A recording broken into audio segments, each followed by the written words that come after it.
right, PEL fans. Well, more like just us players and coaches. Commish AceCoach704 here, bringing you the next edition of the PEL Power Rankings. And as you can imagine, we've got a lot of changes. So we'll jump into it. From the bottom to the top, number 32 are the San Francisco 49ers, who just fired their offensive coordinator. The spread option did not translate well in San Francisco, and they're hiring a new offensive coordinator to go to a West Coast system. Hopefully that'll move them up in the rankings as a result, as they lost, I believe, 10 in a row.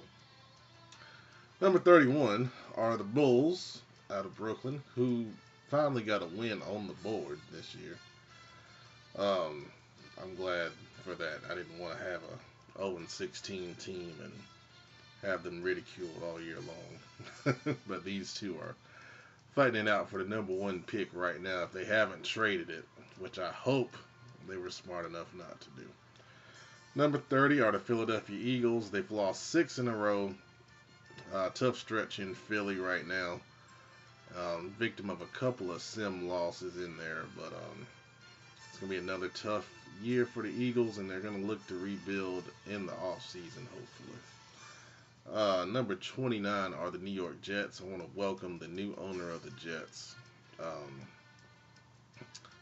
He's a pretty good guy from when I talked to him through DM and such. But they've got a good rookie quarterback, a good rookie running back. We'll look at that in the All 32 video later. But they're 2-9, and they're not in a good position to compete right now. Number 28 are the Houston Oilers, are also 2-9 on the year. They've lost 3 in a row. And as the game has shifted back to a Madden 16 type of game, they've kind of regressed back to the Madden 16 ways. I hate to say it like that, but that's just the truth right now. But they're still very competitive, and they almost have upset some good teams, so you cannot sleep on them throughout the rest of the season. Number 27 are the Minnesota Vikings at 3-9. Lost a tough game last night to the Seahawks. However, they have a Rookie of the Year candidate and wide receiver Cordavius Blackshear, which you'll hear about more in the All 32 video. So they've got some good young pieces on that team, and I think they'll be able to compete next season with one more draft to build the roster the way they want it. Number 26 are the Black Knights. They did a great job in winning their last game over the Chiefs. This guy's a really good player. He's just missing games due to work. He's got a crazy schedule, a lot of stuff going on right now. But when he does play, he's a very good player. I beat him in overtime recently, and it was divine intervention. But we found a way. But they are a very good team when healthy, and they have a lot of talent. Old Raiders. Number 25 are the Denver Broncos, and here comes the damn cat. Hey, I'm filming. I told you I'm filming. Go. You gotta go, man. I don't know. He's so attached to me now. But anyways, number 25 are the Denver Broncos, and they're kind of struggling to get their older team. They're in that place where they got older veterans, but they're not really winning. So he's gonna purge some veterans in the off season and kind of rebuild that way through the draft. They do have Stinson at running back. He's hurt right now. But that's a very good young talent to build that team around. Number 24 are the Miami Dolphins. They've lost their last 2 games. They're 3-8 on the year. But as crazy as it sounds, they still have a shot in that AFC East. If they could win out and go 8-8, that's how they got in last year. They went 8-8. If they can get to that, the way it looks, that might have a chance. But they got to start winning. And they play me on Sunday. And, we're on a mission from God, but I'll talk about that later. Number 23 are the Tampa Bay Buccaneers. Lost their last game to the Vikings. They're 3-8 on the season. Um, I don't think it's going to be good enough to compete in that NFC, man. Tough division and a lot of good teams over there. So I know he was bragging about Winston being really good at some attributes, and that's good.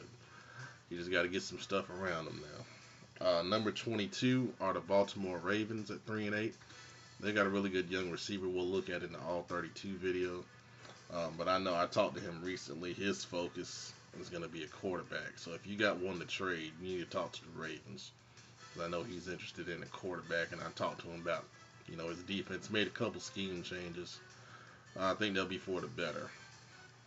Number 21 are the Green Bay Packers at 4-7. The Packers have been pretty busy with some things, have some losses in there. But, Packers, anytime you got Aaron Rodgers, man, you got a chance. And they got, some talent on that team. They didn't miss those games. They might be in a wild card fight. But as it is, they're sitting 4-7. It's going to be tough to make the playoffs at that record. Number 20, Carolina Panthers, 4-7. And after I kind of got on old school, it seems like he's woken up. He's won 2 in a row. And they just actually beat the Packers, as a matter of fact. And still, it might be too little too late. But, you got a team that talented. You want to go out there and try to win. And maybe get the 9-7 and have a chance. You never know for a wild card. Number 19 are the New York Giants at 5-6. Now, he boldly said in the chat that he wasn't going to lose anymore. Well, he just lost.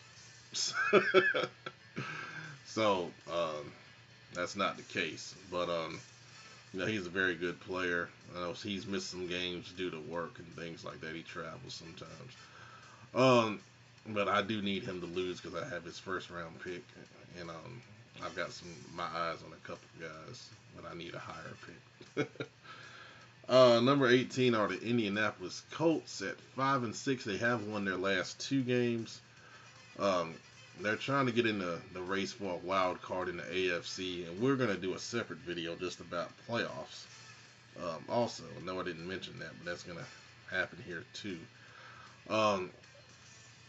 The Colts are funny, man.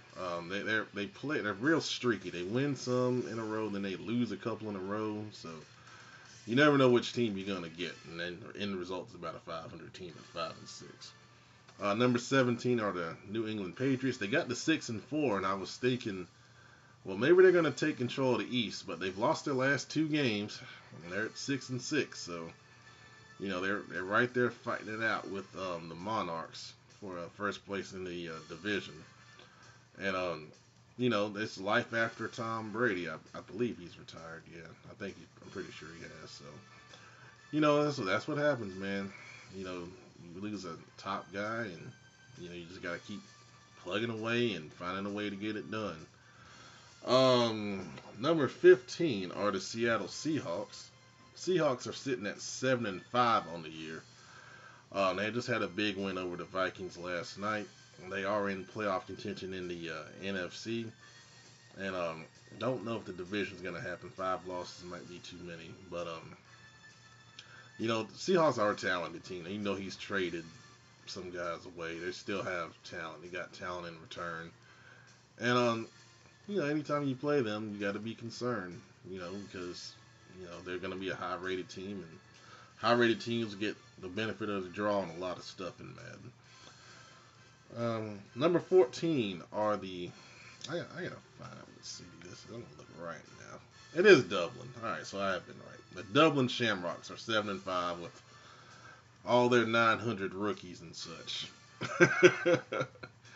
And I know he was commenting about trying to get into the wild card chase. And, he's got a shot in the AFC, and we'll look at that a little more later on. Number 13 are the Cincinnati Bengals. Sitting at 7-4. They had a tough loss last week to the Browns, who just destroyed them. And, it was unusual to see. So I don't know if they got some injuries going on or exactly what's going on in Cincinnati for them to get beat like that. But, they're still in the playoff chase in the AFC. I think they're actually the second wild card right now, but we'll go into more into that a little later on. Number 12 are the St. Louis Rams at 8-4. I know Deontay said something about being rated low in the rankings last time, but you got to look at the situation. Injuries have really hurt the Rams, even though last night they defeated the Marshals and injured David Johnson, which I think is going to really shake up things for the rest of the regular season in the NFC. You are what your record says you are, is what they say. And they've had some tough breaks. But they're still there at 8-4, and they're in a good spot for the wild card and possibly the division with that win over the Marshals. Just have to see how things shake out the rest of the way. Number 11 are the Mexico City Conquistadors. Had them at number 4 last week. I said we need to see how they're going to do. When they played some games, they've lost 2 in a row, and they're in a big cluster of teams with 3 losses. And a lot of those other teams are trending up that we're going to get to here in a second. Number 10 are the New Orleans Saints at 8-3. I know Bad remarked about the run game being a struggle. I think he's got a running back hurt or something along those lines. But Brandon Cooks is really keeping that team afloat on the offensive side of football. Number 9 are the Atlanta Falcons, who are not my friend anymore. So Matt Ryan apparently got hurt, and he went and took my practice squad quarterback, I guess, for a backup.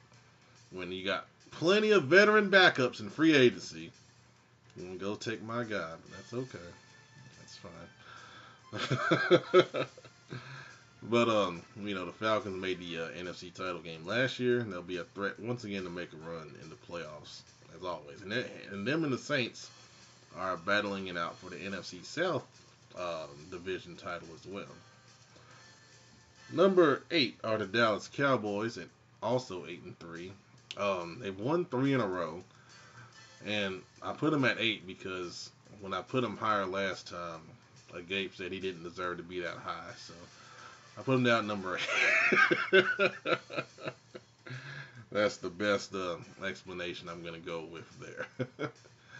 But no, the Cowboys are winning games, and like they always do, with efficient offense and a aggressive, opportunistic defense. And we'll talk more about them and everyone else in the All 32. Excuse me. Number 7 are the Desperados, Austin Desperados. Right now, they lead the NFC East at 9-3.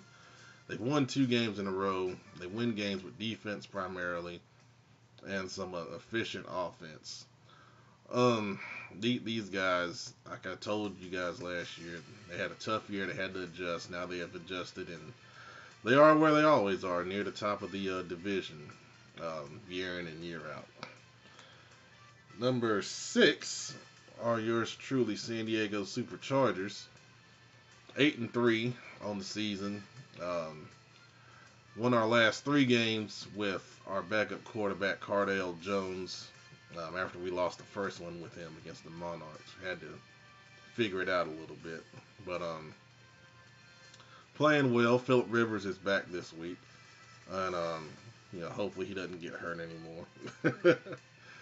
And excuse me. Our defense has been playing really well. One of the top defenses in the league, so hopefully we can keep that up and have no more injuries. If we can do that, we'll be okay. All right, top 5. Number 5 are the Kansas City Chiefs. They just lost a game to the Black Knights, so that knocks them down a little bit, but they still have a dynamic offense between Lehman at quarterback and Waddle at running back, 2 rookies that are actually battling it out for Rookie of the Year against each other. And they just play good. I need to get some water, man. They just play good overall football. And no, I'm not doing that to say that I'm joking about the Chiefs. No, they're a very good player. And their schedule's going to be tough going down the stretch. And It's gonna be interesting to see how they react to that. Number 4, the Cleveland Browns are 9-2. Also, they've won their last 2 games, and they got the young quarterback, Dakota Trent, that's playing very well. And hey, they're kind of like the Desperados. Year in and year out, they're near the top of the PEL, and they are a very good player. So you got to watch, especially when you try to throw over the middle against him. He's a good user of linebackers. And that's going to be the same case for another team coming up. Number 3 are the Jacksonville Jaguars at 9-2. They've won their last 2 games. Pretty much in control of the AFC South. There's going to be a big game coming up between myself and the Jags in, I think, 2 weeks, I believe, or after next advance. And, that's going to have some playoff implications, more so for myself than the Jags. I think they've pretty much got that division wrapped up. Number 2 are San Antonio Marshalls, who lost last night to the Rams, and lost David Johnson for 6 weeks. That's a big loss for them, as he was one of the league's leading rushers. But the Marshalls play very well on defense also, and that defense is going to have to step up and carry them after losing such a dynamic part of their offensive attack. And coming in at number 1 for the first time ever, and I have to say that I'm very proud of this man. You guys know the song Started from the Bottom, Now We're Here. It applies to this guy. That's the Bears and Kyle. He has won 6 games in a row, and that was really one of the big factors in putting him at number 1, is because he's really playing well at this time, and he's winning important games. We know about his defensive guys. Ingram is leading the league in sacks. He can do that. Well, he did well for me, but still, it's a contract dispute. But I'm glad he's doing well in Chicago. A couple of his linebackers, Floyd and Shazier, are among the league leaders in interceptions. So you need to avoid throwing over the middle against the Bears. And he's doing pretty well on offense as well. I traded him Eddie Lacy. I'm sure he's doing well in that 2-back combination with Langford. And he's got some guys on the outside that can make some plays as well. So those are the power rankings. Stay tuned for the All 32 video and playoff breakdowns coming up real soon. Thanks for watching, guys.